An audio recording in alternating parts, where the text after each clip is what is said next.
नमस्कार साथियों, कैसे हैं आप सभी लोग। मैं आपका दोस्त, आपका साथी अरुणेश। उम्मीद करता हूँ आप सभी लोग स्वस्थ होंगे, सकुशल होंगे। सीधा मुद्दे पे आते हैं। मुद्दा है पेपर लीक। जो अभी 12th के पेपर लीक हुए थे, उसके बाद योगी सरकार ने या मुख्यमंत्री ने जांच के आदेश दिए। जांच के आदेश देने के बाद जो कार्रवाई है, वो कार्रवाई गुनहगारों पे होनी चाहिए, जो उसमें अपराधी हैं उस पे होनी चाहिए। ऐसा ना हो कि कार्रवाई हो रही है जिस पत्रकार ने इस खबर को चलाया। जी, पत्रकार का नाम है दिग्विजय बाबू और बलिया की ये घटना है। निर्भीक पत्रकार है और उसको जेल में डाल दिया गया। तो आज इसी पे चर्चा करते हैं। तो सीधा मुद्दे पे आते हैं और शुरुआत करते हैं।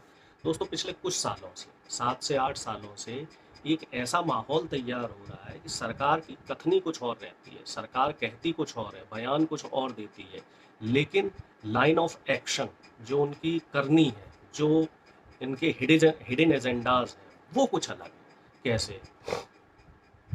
किसान आंदोलन से समझ लीजिए।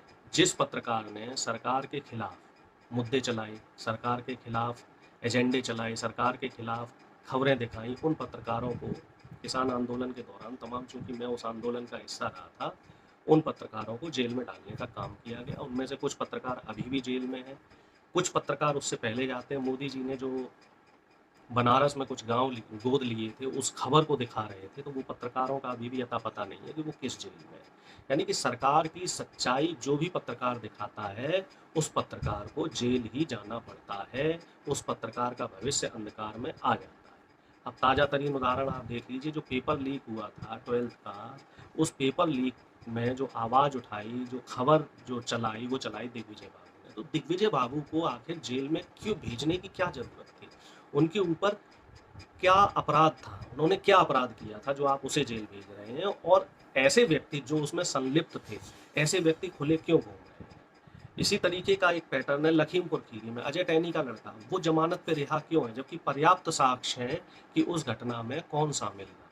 वो लोग, जो लोग उस घटना में शामिल रहे, वो लोग बाहर हैं, और जो उसमें जिसने आवाज़ उठाई उस कांड में, उनको जेल में डाल दिया गया। तो इस तरह का जो मापदंड है, ये साफ तौर पे बता रहा है कि सरकार की आखिर मंशा क्या है।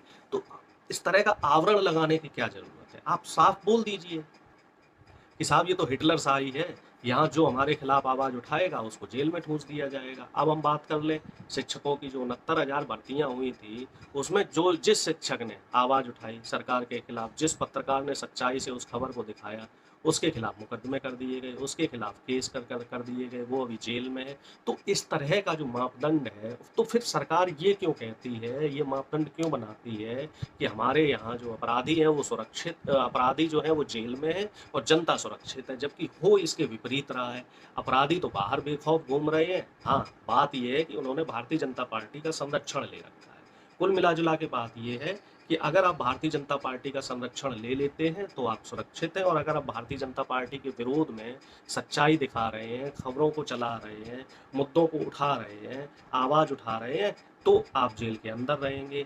परसों की दिल्ली की घटना देख लीजिए। यति नरसिम्हा राव, जो गाजियाबाद का एक महंत है, जो अपने आप को महंत कहता है, मैं तो सो कॉल्ड उसको गुंडा कहूँगा, क्योंकि महंत का काम होता है लोगों को के बीच में आपसी भाईचारा बनाना, जबकि ये क्या कर रहा है, ये जो है महंत, ये माहौल ख़राब करने की कोशिश कर रहा है। ये कह रहा है कि 15 साल 20 साल बाद मुसलमानों का देश में शासन होगा, 50% हिंदू कन्वर्ट होकर मुसलमान हो जाएंगे, 50% जो बच्चे हैं वो यहाँ देश छोड़ के भाग जाएंगे।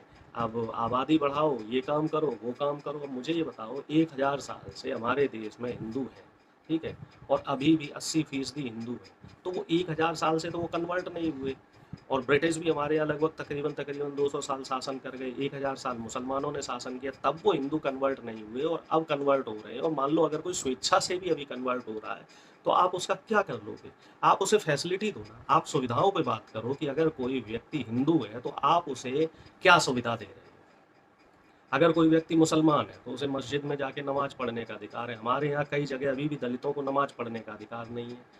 क्रिश्चियन है तो उसके लिए अलग सुविधाएं वहाँ के धर्म के लोग देते हैं। हमारे यहाँ क्या देते हैं? जैसे सिख धर्म में अगर कोई गरीब व्यक्ति होता है तो उसको काम धंधा करने के लिए पैसे दिए जाते हैं, उसके लिए रोजगार के लिए उसकी व्यवस्था की जाती है। हमारे धर्म के जो बड़े बड़े मठ हैं, जो बड़े बड़े मंदिर हैं, उनमें गरीबों के लिए इस तरह की क्या सुविधाएं दी जाती हैं? क्या उनके बच्चों को पढ़ने के लिए स्कूल बनाए गए हैं? इस तरफ ध्यान देना चाहिए। जो महंत हैं, जो इतने लोग हैं, ये लोग अपने धर्म के बच्चों को, हाँ भाई, अपने धर्म के बच्चों को आप शिक्षित कीजिए और लोगों में आपसी प्रेम और भाईचारे का संदेश दीजिए। अब इसी तरीके से जो इनको संरक्षण मिल रहा है, इनको सरकार से संरक्षण मिल रहा है, और जो गलत नीतियों को सरकार के बीच में लेके आ रहे हैं, उनको जेल में डाला जा रहा है। तो मुझे तो ये समझ में नहीं आ रहा है कि सरकार क्या करना चाह रही है। क्या जो नफरत की राजनीति है, क्या इस नफरत की राजनीति का कोई हल नहीं है, और विपक्षी पार्टियां क्या कर रही हैं? मेरा सवाल इस समय विपक्षी पार्टियों से है। देखिए, आम आदमी पार्टी का तो एजेंडा स्पष्ट हो गया कि वो बीजेपी की बी टीम है। जब जनता बीजेपी से त्रस्त होगी तो उसको ऑप्शन के रूप में आरएसएस तैयार कर रहा है आम आदमी पार्टी को। लेकिन इसके अलावा जो पार्टी है, जो पार्टी आम जन को लेके चलती है, तो उनका जो रवैया है वो इस समय देखने वाला होगा। और मेरा प्रश्न विपक्ष से है, आखिर इन मुद्दों को आप मजबूती से क्यों नहीं उठाते? जब इस तरीके से नफरत फैलाने वाले काम, समाज में नफरत फैलाने वाले काम किए जा रहे हैं, तो विपक्ष की क्या भूमिका है? विपक्ष की भूमिका है गलत मुद्दों पे संघर्ष करना। महंगाई का मुद्दा हो, या जो पत्रकारों को जेल में डालने का मुद्दा हो, या जो सच्चाई के खिलाफ आवाज उठा रहा है तो उसका साथ देने का मुद्दा है, तो इसमें विपक्ष की भूमिका बहुत अहम हो जाती है। और जो पत्रकार हैं, तमाम पत्रकारों की बात की जाए तो जो जब से दिग्विजय बाबू को जेल में डाला गया है, तो तमाम पत्रकार जगह जगह प्रदर्शन कर रहे हैं। जंतर मंतर पे भी उनके लिए प्रदर्शन हुआ था, लेकिन वो सफिशिएंट नहीं है, वो पर्याप्त नहीं है। प्रदर्शन और बड़े लेवल पे होने चाहिए, विरोध और बड़े लेवल पे होना चाहिए। तब हो सकता है इस गूंगी बहरी और जो निकम्मी सरकार है, तानाशाही सरकार है, इसके कान पे जूं देने। क्योंकि इस सरकार का जो रवैया है, जो पैटर्न है पिछले 8 साल से, जिसे मैं देख रहा हूँ, तो इस सरकार के रवैये में सिर्फ एक बार ऐसा हुआ है सरकार झुकी है, वो है किसान आंदोलन। और आप समझ के चलिए वो 13 महीने चला। तो इसी तरह के बड़े बड़े मूवमेंट लोगों को, समाज सेवी संस्थाओं को, विपक्ष को चलाने पड़ेंगे, तब जाके आप इस सरकार को झुका सकते हैं। ये सरकार आसानी से झुकने वाली नहीं है। ये सरकार ऐसी अपनी गलतियों को आसानी से मानने वाली नहीं है। मैं प्रश्न छोड़ के जा रहा हूँ, इस पे आप सब लोग विचार करें। और अगर आपके कुछ आइडियाज़ हैं इसमें आगे क्या हो सकता है, तो वो विचार मेरे साथ साझा करें। और हाँ, अगर मेरी बात आपको ठीक लगी हो तो चैनल को सब्सक्राइब ज़रूर करें और मुझे सपोर्ट करें। मैं अपनी बात यहीं ख़त्म करता हूँ। जय हिंद, जय भारत।